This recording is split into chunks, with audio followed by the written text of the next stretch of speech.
Países. Algunos son grandes, otros son pequeños, y la mayoría de ellos, a lo largo de la historia, han cambiado de tamaño a medida que conquistaban o perdían territorios de sus vecinos. Por lo tanto, hemos tenido países de grandes dimensiones que eventualmente perdieron parte de sus territorios, volviéndose pequeños o al menos más pequeños. Ahora no voy a hablar de imperios coloniales como el portugués, el español, el británico o el francés, pero podría mencionar un par de imperios regulares. Así, por ejemplo, cuando se trata de los franceses, no mencionaré su pérdida de tierras en América o África, pero sí hablaré de su imperio europeo continental. Vamos, exploremos el planeta.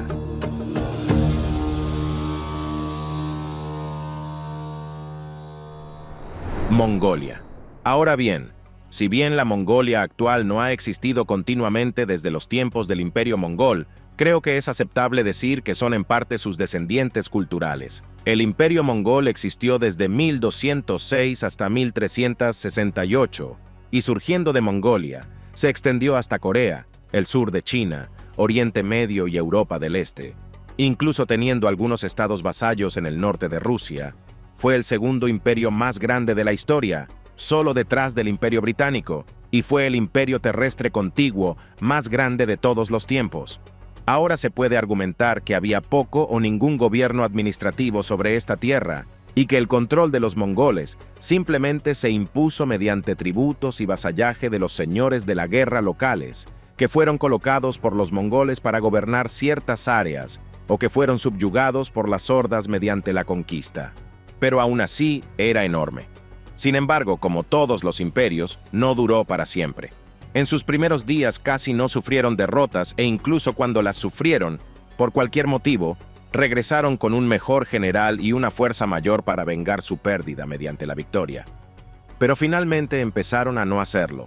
La batalla de Ain Jalut, en Galilea, marcó la primera vez que los mongoles no regresaron para vengar inmediatamente una derrota debida a la muerte de su Khan y otros conflictos internos. Este tipo de problemas internos eventualmente llevaron a la separación del imperio en cuatro: Chagatai, la Horda Dorada, el Ilkhanato y la dinastía Yuan, que controlaba Mongolia. En 1368, la dinastía Ming China, Han se apoderó de la capital mongol, y los Yenghis, gobernantes de los Yuan, se retiraron a la tierra natal mongol y continuaron gobernando desde allí. Y así Mongolia quedó reducida a lo que es hoy. Siguiente, Turquía. Aquí también tenemos la evolución de un imperio a un estado moderno. Los otomanos llegaron desde el este y conquistaron Anatolia, luego cruzaron a Europa y conquistaron parte de los Balcanes, extendiéndose hasta Austria y Hungría, y luego también conquistaron partes de Medio Oriente y el norte de África, extendiéndose casi hasta Marruecos. El imperio duró mucho tiempo desde 1299 hasta 1922. Pero después del final de la Primera Guerra Mundial, dado que los otomanos se habían puesto del lado de las potencias centrales derrotadas, el imperio se derrumbó y las fuerzas aliadas destrozaron sus territorios, dividiéndolos principalmente entre Gran Bretaña y Francia. Aunque ya habían habido problemas previos antes y durante la guerra, estaban luchando con la disidencia interna, especialmente con la revuelta árabe. También hubo una gran resistencia por parte de armenios, asirios y griegos. Después de la disolución del imperio, la guerra de independencia turca condujo al surgimiento de la República de Turquía en el corazón de Anatolia, donde permanece hoy. Sigue siendo un país grande, pero muy reducido en comparación con sus ancestros imperiales. Otro ejemplo es Francia. Fue precisamente durante la época de Napoleón que Francia experimentó su mayor expansión continental, el primer imperio francés, que existió entre 1801 y 1814. Siempre es difícil determinar cómo medir el tamaño del territorio porque en el caso de todos los imperios, los mongoles, los otomanos y los estados vasallos franceses eran comúnmente utilizados, así que en realidad no controlaban directamente ciertas áreas, pero como controlaban a los controladores, supongo que es justo decir que indirectamente también era su territorio. Con el ascenso de Napoleón, Francia comenzó a ejercer su superioridad militar en Europa en ese momento.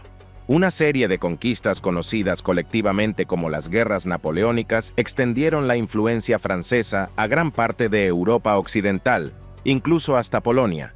Y en su apogeo en 1812, el Imperio francés tenía 130 departamentos y gobernaba a más de 90 millones de súbditos.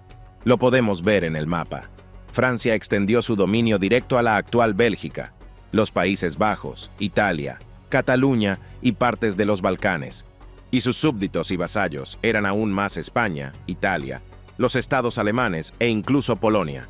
Finalmente Napoleón fue derrotado en la batalla de Waterloo, y a lo largo de los años siguientes, su poder en Europa disminuyó mucho, y su control quedó reducido a prácticamente la Francia que conocemos hoy, aunque todavía contando con nuestro imperio colonial, que solo terminó hace aproximadamente un año, siglo después.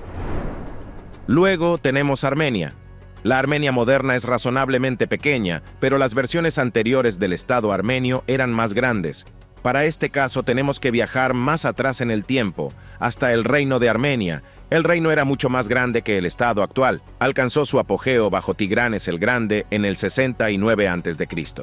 Ahora este mapa también incluye vasallos, pero mira el tamaño. Se expande hacia el Cáucaso, la Gran Armenia, partes de Irak, Irán, Turquía e incluso hasta Jerusalén. Al parecer, el reino estaba muy atrapado entre los conflictos de los romanos. Incluso llegó a ser provincia del Imperio Romano por un breve período.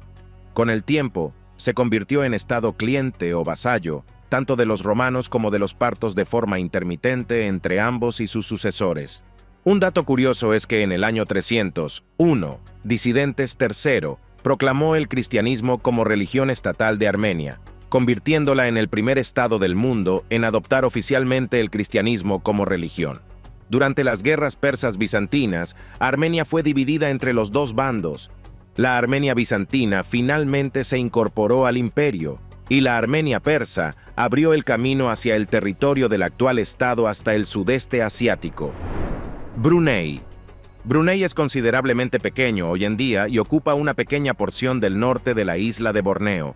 Sin embargo, su control y alcance previo sobre la isla era mucho mayor. De 1368 a 1808 existió el Imperio de Brunei, y su control fue tremendo, alcanzando su punto máximo en el siglo XV. Podemos verlo en este mapa. Controlaban al menos todas las regiones costeras de Borneo, muchas de las islas más pequeñas circundantes e incluso se extendían hasta algunas pequeñas partes de Filipinas. Sin embargo, a finales del siglo XVII, Brunei entró en un período de decadencia provocado por cuestiones internas sobre la sucesión real y la expansión colonial de las potencias europeas. El imperio perdió gran parte de su territorio debido a la llegada de los españoles a Filipinas, los holandeses al sur de Borneo y los británicos a otras regiones circundantes. Con el tiempo se convirtió en protectorado británico antes de recuperar la independencia y una pequeña porción de tierra que mantuvieron como propia hasta el día de hoy. Regresando a Europa, Lituania, incluso si dejamos de lado la Commonwealth polaco-lituana, que era muy grande, la propia Lituania también era gigantesca. En cierto momento, de 1236 a 1795, existió como Gran Ducado de Lituania, incluyendo lo que hoy es Bielorrusia y partes de Ucrania, Letonia, Polonia y Rusia. En su mayor extensión, en el siglo XV, fue el estado más grande de Europa. Con el tiempo evolucionó hasta convertirse en la Commonwealth polaco-lituana, que fue invadida por Rusia en 1792 y luego dividida entre los estados vecinos, el propio Imperio Ruso, el Reino de Prusia y Austria, hasta llegar a América del Norte. México alguna vez fue parte de la Nueva España. En 1821, México se independizó como Imperio Mexicano, la única antigua colonia de los españoles que estableció una monarquía tras la independencia, y su tamaño era absolutamente enorme, ocupando el México actual, pero una parte significativa, en realidad casi total, de Centroamérica, que se extiende desde la frontera con Panamá en el sur hasta los actuales estados estadounidenses de California y Nevada. Pero este gran imperio no duró demasiado. Se transformó en república 2 años después, y en ese momento perdió Centroamérica. En 1836, Texas declaró su independencia. 9 años después, se unió a Estados Unidos, algo que México no aceptó, lo que desencadenó la guerra entre México y Estados Unidos. México fue derrotado, por lo que se firmó el Tratado de Guadalupe, en el que se llevó a cabo la cesión mexicana. México acordó, como compensación por perder la guerra, ceder una parte importante de su territorio a Estados Unidos, California, Nevada, Utah, Arizona, Colorado y Nuevo México. Sigue siendo un país grande, pero no tanto como antes. Avanzando hacia el sur en América del Sur, Bolivia, que también era un poco más grande de lo que es actualmente. Las fronteras iniciales de Bolivia incluían territorios que ahora pertenecían a muchos de sus vecinos.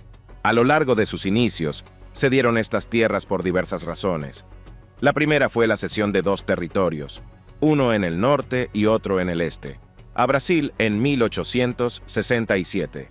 En 1893, perdieron parte de sus tierras del sur ante Argentina en una disputa fronteriza, y en 1903, Brasil tomó un poco más del norte después de la Guerra del Acre, donde se pelearon por un territorio rico en caucho y oro. Cuando Brasil salió victorioso un año después, en 1904, perdió su acceso al Océano Pacífico, convirtiéndose en un país sin salida al mar. Y finalmente, perdieron una gran porción de tierra en el sureste a manos de Paraguay, que aparentemente constituye más de la mitad del territorio actual de Paraguay. De regreso a Europa. Luxemburgo. Luxemburgo es el último gran ducado que queda en el mundo y es un país bastante pequeño que limita con Francia, Bélgica y Alemania. Pero a lo largo de su historia, en ocasiones fue un poco más grande. En su apogeo tenía alrededor de 10.000 kilómetros cuadrados, pero a través de 3 particiones en diferentes momentos se redujo a sus 2.500 kilómetros cuadrados actuales. Y estas 3 particiones fueron precisamente a favor de sus 3 vecinos, aunque en el caso de Alemania todavía era Prusia en ese momento. La primera partición tuvo lugar en 1659, cuando Luxemburgo estaba en unión personal con España. Francia estaba en guerra con los españoles, y el tratado que trajo la paz hizo que Francia recibiera 3 fortalezas de Luxemburgo, así como el territorio circundante. La segunda partición se debió a las guerras revolucionarias francesas. En 1795, Francia anexó Luxemburgo por completo, pero cuando Napoleón fue derrotado, se restableció la independencia. Sin embargo, los alemanes reclamaron la fortaleza de Bitburg, por lo que también tomaron parte de ella. La tercera partición fue la más grande mediante el Tratado de Londres de 1839. Tiene que ver con la independencia de Bélgica de los holandeses. Al estallar la Revolución Belga, la mayoría de los luxemburgueses se unieron a los rebeldes belgas y tomaron el control de la mayor parte del Gran Ducado de Luxemburgo. Con el tiempo, siguieron siendo independientes, pero perdieron una gran cantidad de tierras a manos de los belgas. Y por último, para este vídeo, Hungría. Hoy en día, Hungría es un país de tamaño mediano en Europa Central, pero como todos estos ejemplos anteriores, en un momento determinado fue mucho más grande. Hungría ha existido como estado en muchas formas diferentes, desde varios ducados hasta un principado, luego un reino, luego una república, y al mismo tiempo fue parte del Imperio Austrohúngaro. Y en algunos de estos momentos de la historia, ocupó y gobernó un territorio mucho más grande que ahora. Intentaré simplificarlo tanto como sea posible. Por lo que tengo entendido, la máxima extensión territorial de Hungría fue justo antes de la Primera Guerra Mundial en 1914, cuando gobernaban un territorio bastante grande dentro de Austria-Hungría. Sin embargo, con su derrota en la guerra, se firmó el Tratado de Trianon y perdieron muchas tierras, se fueron a Austria, Checoslovaquia tomó lo que hoy es Eslovaquia y un poco de Ucrania. Yugoslavia tomó el sur, que ahora es parte de Eslovenia, Croacia y Serbia, y Rumania tomó Transilvania y algunas otras áreas. Recuperaron parte de ello durante la Segunda Guerra Mundial con su alineación con el eje, el sur de Eslovaquia, partes de Yugoslavia y Transilvania. Pero después de que terminó la guerra, su territorio volvió a quedar reducido a lo que había sido en 1920, como sigue siendo hoy. En este cartel propagandístico que critica los territorios perdidos tras Trianón, podemos verlos intentando mostrar a otros países la extensión del territorio que perdieron en comparación con el suyo. Estas son algunas de las mayores pérdidas territoriales que tuvieron lugar en la historia. Hay muchos más, y no los incluí todos porque si no el vídeo sería demasiado largo. De hecho, Probablemente fue demasiado largo. Entonces, si te quedaste todo este tiempo, gracias. Si tiene algún otro ejemplo de pérdida territorial del que le gustaría que hable, deje un comentario a continuación. Gracias por mirar. Suscríbete si quieres y nos vemos la próxima vez. Sigamos explorando el planeta juntos.